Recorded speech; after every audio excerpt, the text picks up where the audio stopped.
Raphaël Morénon, avocat au barreau de Marseille.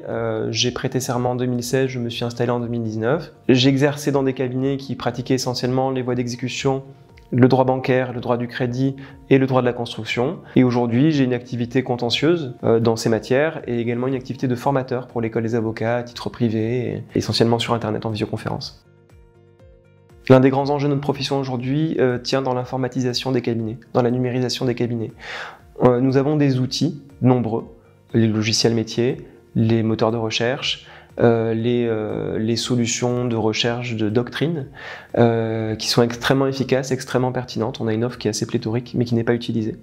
On a des cabinets qui utilisent environ 30% des outils qu'ils ont à leur disposition et parmi ces outils qui utilisent environ 30% des fonctionnalités dont ils disposent, ce qui est dramatique.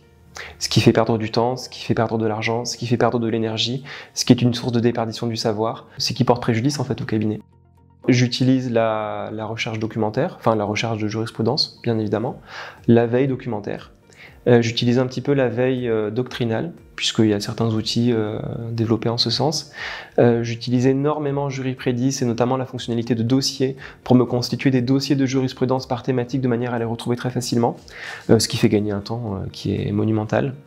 Et j'utilise également beaucoup la fonctionnalité qui permet de sélectionner le paragraphe d'une jurisprudence pour retrouver d'autres jurisprudences où ce même paragraphe a été utilisé ou alors a été reproduit de manière quasiment similaire. J'ai gagné énormément de temps.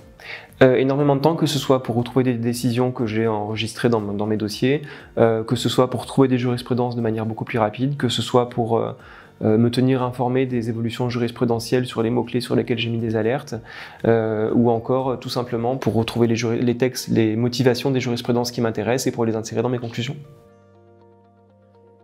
Il s'agissait d'un dossier sur lequel je devais faire une procédure de réitération des enchères pour le compte d'un client dans le cas d'un dossier de saisie immobilière sur lequel les enjeux dépassaient 600 000 €. Et grâce à Juriprédis, j'ai trouvé extrêmement rapidement une série d'arrêts rendus par la Cour d'appel de Versailles qui était unique en France et qui modifiait considérablement la position qui avait été préalablement adoptée par d'autres cours d'appel. C'était des décisions capitales pour la tenue de mon dossier.